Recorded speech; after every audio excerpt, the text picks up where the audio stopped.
And then we are in.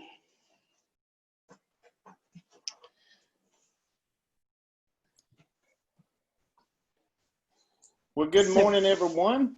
I'd like to welcome you to the last day of Summer CTE Institute.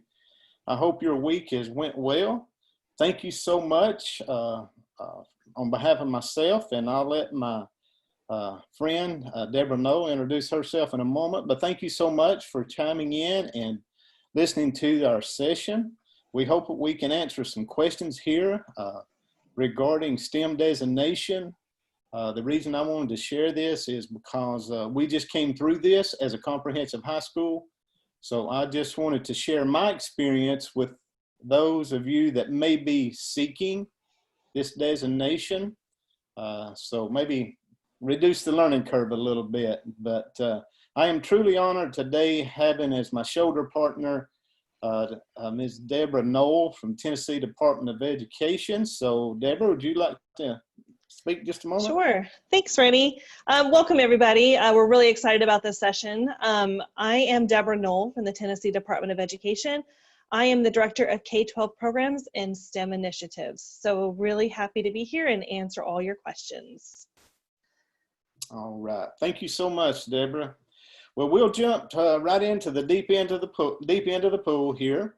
And please, I'd like to direct you, if you have questions during this session, please go to your chat section, and Deborah is monitoring that. And Deborah, you'll just chime in and help us, just let me know if there's any questions come up. Yeah, and in that chat section, we would like you to go to the polls to kind of post any of your questions. So there's a poll section up at the top. That's where we would like for you to put all of your questions in. All right. Thank you. Well, what I'd like to do today is, I know this is growing momentum across the state, and I'm excited about the momentum this STEM initiative and this STEM designation has brought to our state. I think it's the cream of the crop. I think we're an example across the nation of what our schools can do. So I wanted to share with you today just some experiences I went through over the past year and a half, year and 3/4 of going through the designation process, and thank goodness finally getting that approval to be a STEM designated school.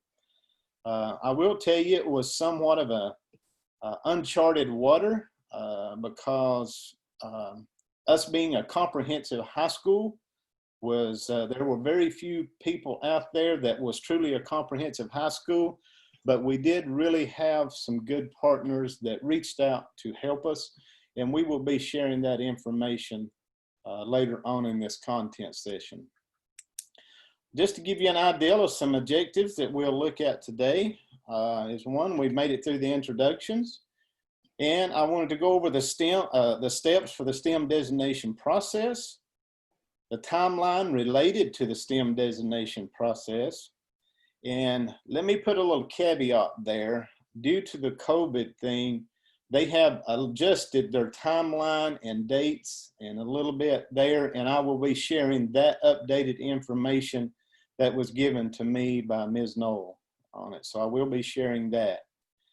Also, I want to give you an example of the scoring rubric that will not only will you be using to self-score yourself, but also as the state looks at it and determines, the integrity of your program, they will be using the same criteria and the same wording. So I wanted to give you a glimpse at that also. I also want to share with you what we at Cleveland City Schools created as our design process, and we'll get more into the weeds what that was all about. Also, I have created a resource link. Actually, Deborah and I both created a resource link we wanted to share with you that we hope will have some contacts and information there that will be beneficial to you as an LEA as you seek your STEM designation. Then closing remarks, and obviously the content session and keyword is on the last slide. So again, thank you so much. If you look at the steps for the STEM designation process, they have they have done a tremendous job in breaking it down into 4 steps. Now, granted that you have to get deep in the weeds at each one of these steps and make sure that things go according to their documentation, their rubric, their guidelines. And also, I want to share with you the people at TSIN, Tennessee STEM Innovation Network, they are there to help you. They are not there to be the butcher, to cut you up, to slice you up, and try to find every fault you have. I wore their phones out when I was going through this myself with Cleveland High School. And they were more than courteous, more than willing to reach out to me, to give me answers, give me advice.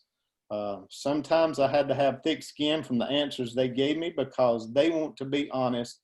So we in turn can give them an honest snapshot of what's going on at Cleveland City Schools.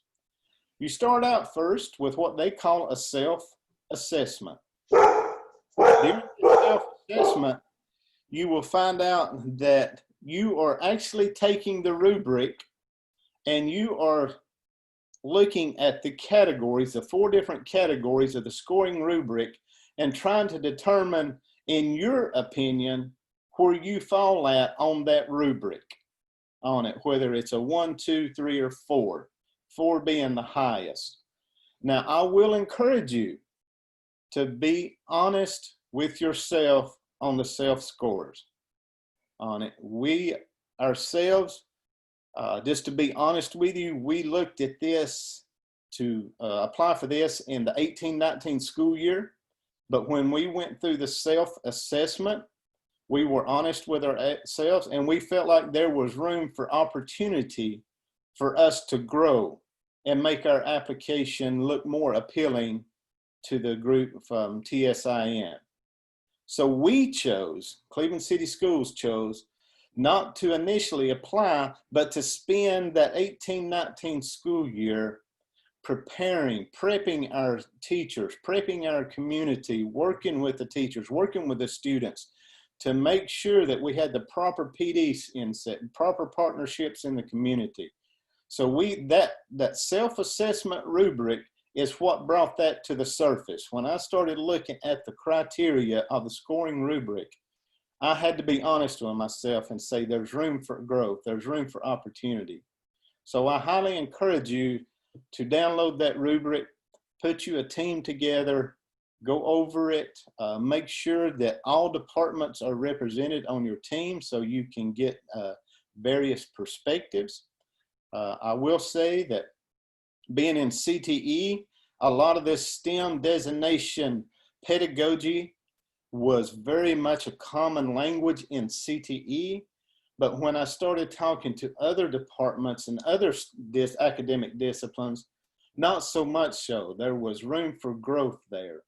So don't take for granted that everyone in your school is familiar with the STEM process, the STEM design thinking, because I will tell you, this needs to be a holistic buy-in from your school site.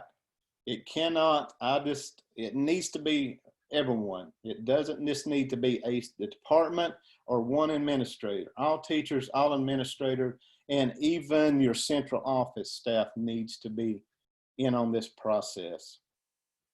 Now, let me encourage you too, and we'll look at a timeline here in a moment, but the application process to submit the letter of intent is currently open on it. And I will share those dates of when it opened, when it's going to close, and the other various benchmarks as far as dates and documentation we will be sharing.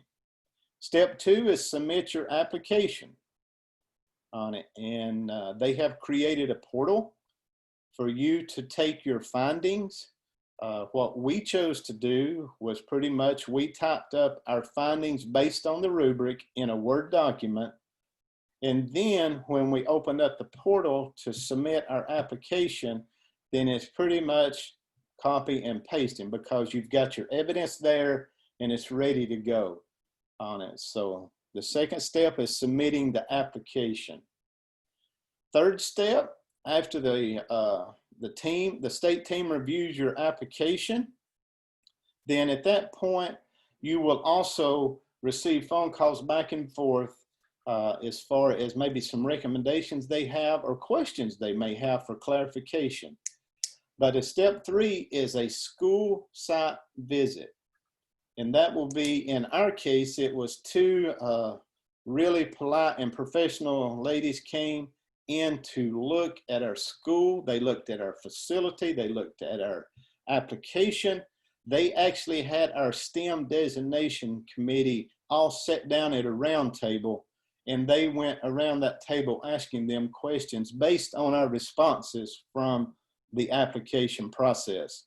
So they got deep in the weeds. They asked some tough questions, and kind of a holistic answer would be they want to make sure that this is not a select group of students that is receiving the privileges of STEM designation. They want to make sure that this is a school-wide, every child has an opportunity to benefit from this STEM designation that your school will receive. Then up on that, step 4 is announcing the STEM designated schools. The next slide may have the line, I think it says in late spring or something, April, May is when they're recognized when you receive that, but it's not a gotcha thing. They will let you know beforehand if you got it, if you didn't.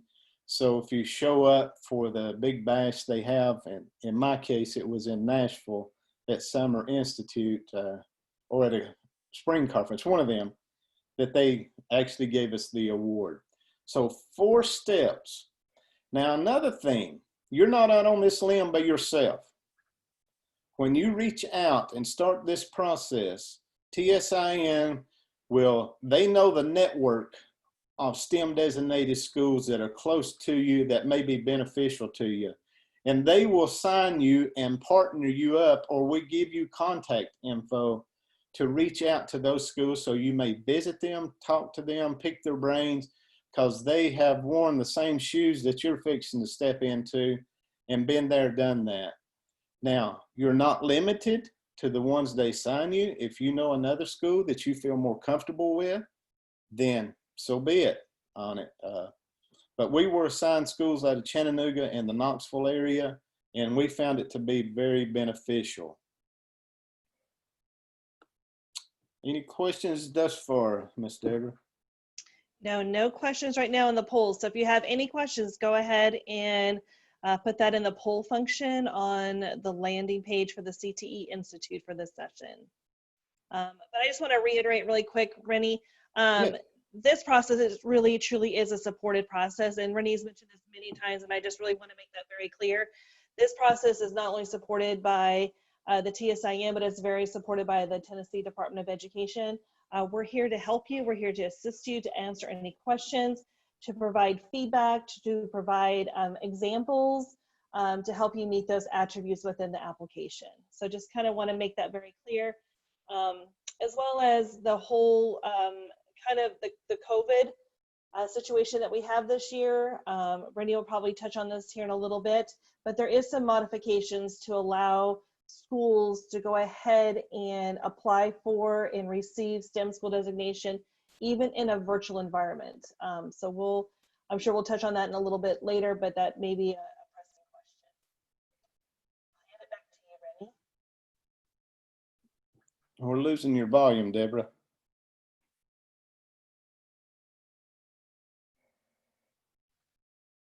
Can you hear me now? Yes, ma'am. Okay. So just to kind of reiterate, the COVID, we have modified the designation process to allow schools to receive this designation even in a virtual environment. And I think Renny will probably touch on that here in just a little bit. All right, thank you. You should see on your screen at this time a timeline related to the STEM designated process. This screenshot actually came out of a document that Deborah sent me that the TSIN, a STEM designation from the state, created based on the COVID issue that was taking place in our state. They have modified the entry dates, the opening dates, and the ending dates a little bit to try to accommodate for this unprecedented time. And as you can see, the time to submit the intent to apply is from July the 15th to September 15th. If I'm not mistaken, in the past, that was August 31st. So they bumped it out a little bit due to the COVID thing. So that gives you a little bit of time to set up and talk to your stakeholders to make sure that everything, that everyone's on the same page as you submit your intent to apply. Then from August to December 31st, the digital portfolio application development will take place for you. And then from September to October, the mentorship connection on it, where you will have an opportunity to have a mentorship opportunity to actually connect with someone that has been through this process. And we at Cleveland City Schools tried to find schools that had, one, similar demographics, similar size, but we couldn't be too picky because there wasn't too many comprehensive high schools out there. But I will say this, the mentorship that we gained from not only the people from TSIN, but from the school site visits was tremendous. We needed that, and it helped us a lot. So I highly encourage you to take advantage of this mentorship program. Then from January to February, at this point, you have submitted your application.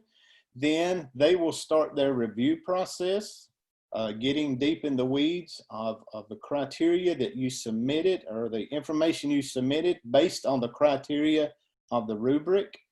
And don't be surprised if you get a call from them that maybe they need some clarification of your wording. Don't take that as a threat or an uh-oh moment. It just may be that they need some clarification. But during that review process in January and February, that is what they're doing at the state, is to make sure that we meet the academic and vocational integrity that they are looking for in the STEM designation. Then you will be notified that a review team will do a site visit in March or April. So I think they bumped ours up a little bit this year just due to the COVID. We were due in March, but that, if I'm not mistaken, Deborah may remember better than I do, but it was in February, I think, late January, early February, they actually came in. And let me reiterate, that team came in, you could tell they had a passion about what they do on it. They did not come in with their gloves on, ready to pick you apart, but yet on the other hand, they wanted to make sure that the information you put in your application based on that rubric, that there was meat there. They wanted to see that evidence firsthand with their own eyes. They wanted to talk to the teachers, talk to the students, talk to the community members about this process. So it's very crucial that when you start in this process, that you have all of those stakeholders at the table, giving that input, creating that setting in order to create a successful application. Now, we started out with maybe 6 or 8 people initially on the STEM designation, but when we started looking at the rubric, that grew to 22 people just of our city school employees. That did not count our stakeholders in business and industry, our parents, or our students. So what we chose to do is to break down the rubric and sign it out, pretty much conquer and divide. We assigned each team, maybe a team of 2 or 3, to take 2 or 3 elements of that rubric and then address it and come up with the appropriate documentation for that. I will encourage you, don't take this on yourself. There's quite a bit of information that is requested as far as the application process. So pull in those teammates, do it as a as a holistic approach, as a facility. Get everybody on board. Make sure everybody's aware of the whole process. Then after the site visit, then you will get notified of their findings, and hopefully, and best wishes to everyone that applies. I hope you receive that school STEM designation. And I want to step out on a limb here and tell you, I can honestly say that this STEM designation process, even though it took us about 1.5 years to get through it, actually grew our school academically, professionally, intellectually. It grew our community closer to us. It grew our students closer to us because we involved them in this. And it brought that co-curricular, that cross-curricular element into it. It let the CTE people sit down with maybe the art people or the history people, and we started, brainstorming, how can we teach STEM not only in CTE, but in art, in band, special ed, all of those areas on it. So I highly encourage you to include everyone possible and represent each department in your school. Hey, Renny, can I jump in here? Sure. We have 2 questions. So the first one is, can middle schools receive designation? And the question is, or the answer is absolutely. So we have not only elementary schools, we have middle schools, and we have high schools that receive this designation. And then the second question was the modifications of COVID on the hands-on activities that happen. So on the TSIN's website, and that'll be on the resource page here at the very end, there is a link to the tsin.org. So if you go there and you go under the self-assessment, step 1, there is a COVID modification guide attached there. And in that COVID modification guide, we have made modifications to allow for different artifacts to count for different attributes. So we understand that this is a very fluid time. Your schools may encounter part of your year as a virtual option, if not most of the year. We're not sure yet. So because of that, we are allowing for those modifications. So absolutely, this designation is obtainable even in this fluid environment. All right, Renny, I'll turn it back over to you. Thank you, Deborah. And to piggyback on that, our school system over that 1.5 year process got so excited at what it did for our school. Our director of schools has put it in his 5-year strategic plan that all of our schools will be STEM designated within the next 5 years on it. So not only our high school, our middle school, and our elementary schools on it. So that's the momentum that it brought, because our director of schools started hearing back from the community, and it just grew from there. So rubric. If you look at the rubric, and again, this comes straight out of that document that Deborah referred to, you'll find 5 different sections that they're going to ask you questions about in the application process. You see those 5 on your screen. Infrastructure and attributes. Under infrastructure and attributes, you see I have in parentheses 5 questions. So infrastructure and attribute is the number 1 section there as far as attributes. But under that, it has 5 questions that you have to answer. Curriculum instruction attributes, it will have 2 following it. Professional development, 2. Attributes, 2. Community and post-secondary attributes, 2. And I may have made a mistake there. I was thinking curriculum instruction had more than 2 on it, but I'll double check that. But anyway, you'll see 5 sections in a rubric. Now, I know your question is, what does a rubric look like? Now, if you look at the documents that is posted on this CTE session, you will see that I have uploaded 6 different documents and which include this information we're going over. It includes the timeline. It includes that actually 10-page document that goes over the COVID modifications for STEM. All of that is there for you to download, so you'll have readily available. So 5 sections. Here is a sample, and due to time, I could not show you every section, every rubric on it.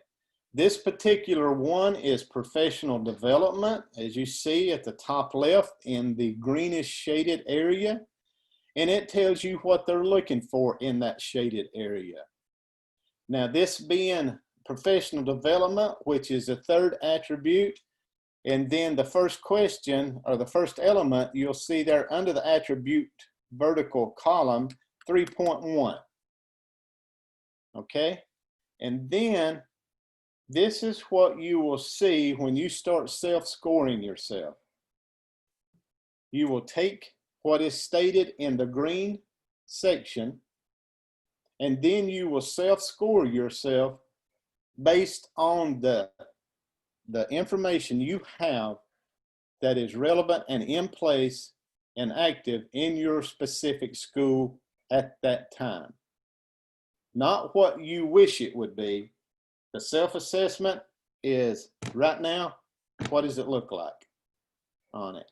And you can see the first column's early, then developing, accomplishing, and model on it. Obviously, your goal is to, reach the model column, but unless something has changed, they told us, and Deborah, chime in if I'm wrong here, but when they score it, you can't score in the early or development in any of the sections, any of the rubric sections. It's got to be accomplishing or model in order to receive the STEM designation. So this gets back to why Renny Whittenbarger at Cleveland City Schools, when he first opened this rubric, had to ask himself and the STEM team some hard questions. When we done the self-assessment, we found out that there was some areas we needed to move from developing to accomplishing or model. And we took that 1-year period of time to establish that data, gather the evidence, do whatever we needed to do as far as having meetings, professional development, and making sure that every step we could provide the evidence to prove, if they ask you that question that sometimes we hate so much, and that question is, show me. It's easy to put on paper and say, yes, we do that, but they want to see the evidence.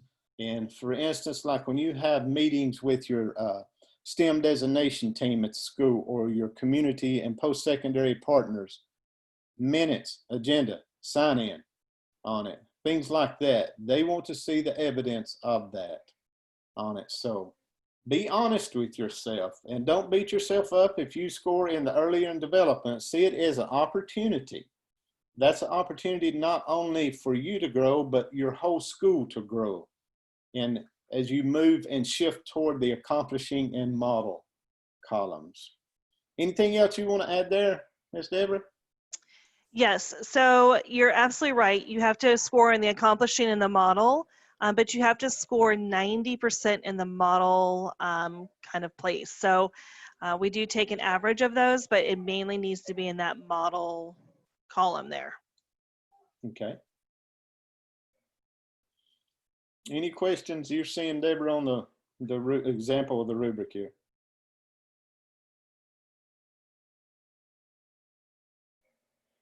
We can't hear you right now. Yeah, we're fine right now. You can go ahead and move on to your next slide. Okay. Now, I will be honest with you. When we first rolled this out, teachers started freaking out. And the reason they did, they thought they were going to have to redo all of their lesson plans, totally tear down their classrooms, figuratively, and start from scratch. But if you look at the details in the STEM designation, it's all about the design thinking process. What activities are we doing in our classes that causes a child, a student, a class, or a cohort to go through this process? Hold on, I lost my screen. Hold on, I got a phone call coming in. Sorry about that.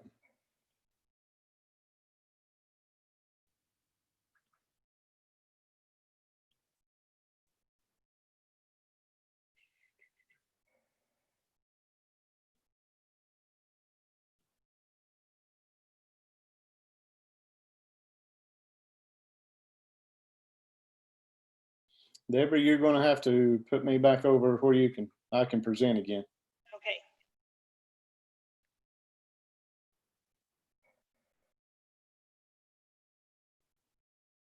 Okay, you should be added in.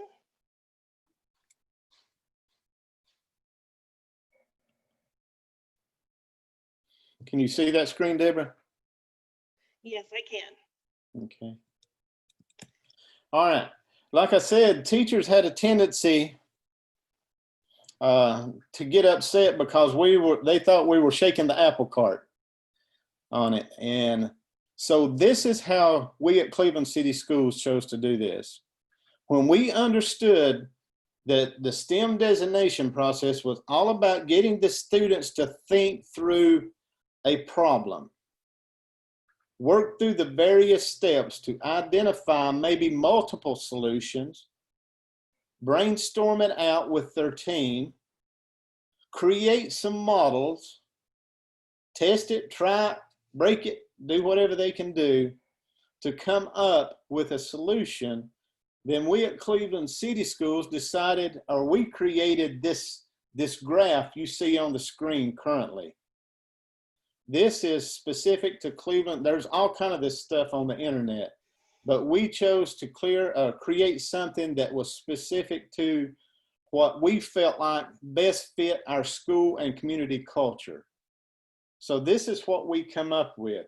So when you approach your teachers, your administrators about what's going to take place as far as the STEM design process, you can have the teachers sit down and look at their standards that the state says they're supposed to teach and ask themselves this simple question: where can I implement this design thinking process, this STEM thinking process, into my standards? It's that simple. And you could see the light bulb come on with our teachers when they started looking at, even in art and band, there's always a problem that can be worked out. There's always an opportunity to go through the empathy, to clarify, to create or generate and create and test. So the wheels started turning, the light bulb started coming on with our teachers. They got very excited, and before you know it, they were cross-curricular with each other. You know, the band was talking to the science, and the CTE was talking to the special ed, and everybody was all over the place, and realizing that, hey, we're doing this in a lot of places, but we need to actually bring it in a little bit better and kind of make it more fluid as we flow through this process. So once we kill that phobia from teachers that, oh Lord, they're flipping my classroom, they're getting rid, excuse me, they're getting rid of everything I've done. No, it's about the design thinking process. How can we get students to think, solve problems, work in teams, know work ethics, work values, generate ideals, create, brainstorm, test, going through this whole design thinking map, if you will. Anything you'd like to add to that, Miss Deborah? Yes, so we had a question in the polls about how many STEM classes should I teach in order to be ready to apply for the designation. So one thing to really keep in mind, this is not a class. This is not for a select amount of students. This is truly a school-wide designation. And Renny put it very wonderfully with this slide. He involved his entire school. So while you may be sitting here as a STEM teacher and you can be on that STEM leadership team at your school, you need to involve everybody, the math department, science department, social studies, all of the CTE courses, band, art, they all have a place in this designation. And so, like I said, it is a school-wide designation. We're not designating a class, we're designating an entire school. Very well put. And to be brutally honest with you, when we applied for this, Cleveland High School did not have a STEM class, as they were referring on it. It's a holistic approach. It's a cultural mindset. It's a cultural mind shift in bringing this into your school culture. But great point there. Great point. And an excellent question. Thank you so much for the question.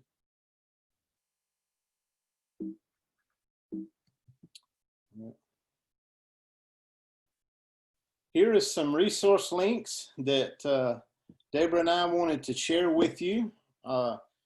Again, make your buddies with the Tennessee STEM Innovation Network. The acronym is TSIN. Put them in a quick link on your desktop. Put them on speed dial on your phone.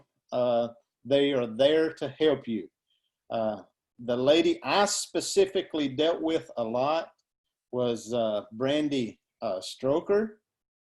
I love her to death. She helped me a lot.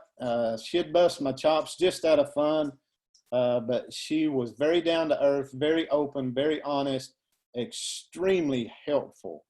I have shared her email with you on this resource link.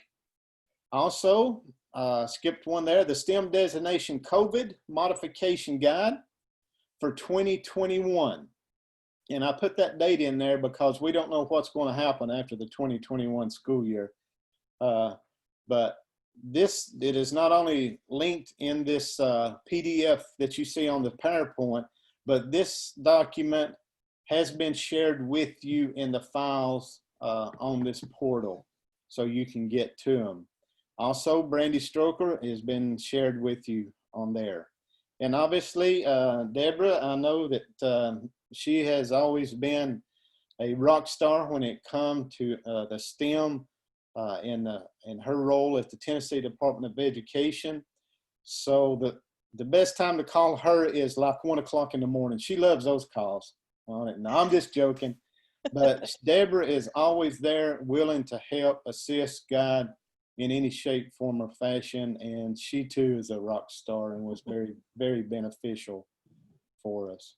And last, I put my information on there as the CTE director for Cleveland City Schools. There's my email. And if I can be of assistance, if I need to talk to a group of people for you and share my experience, or if you want to pick my brain, I am more than willing to share my experience, because I wholeheartedly believe in this STEM designation process. I think it's a game changer. I think it's a school culture changer. And I believe our students tremendously benefit from what takes place in teaching them how to think, how to work through a problem, how to solve that problem, how to work in teams. So there is my information as well. Did you have something? Yes, so I don't see any additional questions in the polls, but please feel free to post those in the polls even after the session. I'd be more than willing to connect with anybody, kind of answer your question via email or via phone call. That's completely fine. I also want to really just let you know that we are willing to sit down with any school out there that is trying to decide if they want to apply, not really sure, have some questions.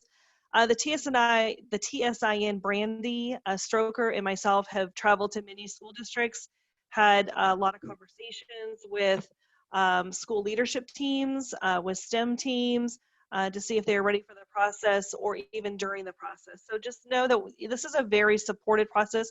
We want you to succeed. we need you to succeed for the students, because at the end of the day, this is what benefits them. We have seen such incredible benefits come from our STEM designated schools. I mean, these students are learning collaboration, they're learning problem solving, they're learning critical thinking. These are all skills that are not only vital in our classrooms today, they are vital for their jobs tomorrow. And so please, so please know that this is very, very supported. We would love to designate hundreds of schools. I mean, that there is no limit to this. And so, but the process is one of integrity. The process does have a really high level standard, because we want to ensure whatever we designate is really that gold standard level of STEM implementation within a school. But I just want to kind of just leave it by saying we're here to support you. We're excited about this coming year, even with all these kind of unknowns. Again, we're still willing to work through the COVID modification guide with you to ensure that you're ready for the designation. Excellent point. All right, we are at 11:13. So Deborah, I think we timed it fairly well, but you can see your content session number there, which I think in a survey it's preloaded, but I put it up there anyway. And your keyword for this is education. On behalf of Deborah and I, we would like to thank you so much for joining us in this session, and please feel free to reach out to us. I will be honest with you, help you any way I can, as well as I know Deborah would also. Any closing remarks, Deborah? Yes, we had one last question posted in the polls. It was the question about what is the difference between the Tennessee STEM designation and advanced ed designation. Truly speaking, we really do feel like, and many people have told us, even schools that have both advanced ed and the Tennessee STEM designation, that our process is at a higher level and it's also free. And so we don't put up the barriers of cost. We're not asking for money. We're not asking you to pay for your designation. We truly believe it is a benefit to the students. It should be done cost free. There are incentives at the state that we have for you, along with support. And so we just truly feel that our process can absolutely stand up against any STEM designation out there and be of higher value. You can read some things on the STEMX website, the TSIN, those places. But again, it is a great process. And again, it is free. We do not put up the barriers as far as cost goes. Yes, and closing, all I'll say to that is that we at Cleveland City Schools looked at both platforms to apply for, and we chose, because of the integrity we felt was there, we chose Tennessee STEM Innovation Network and Tennessee STEM Designation. That was Cleveland City Schools' personal opinion, but we chose that one on it. Thank you all so much. I hope you have a great remaining of the day and a great weekend. So have a good one. Reach out if you need us. Thank you.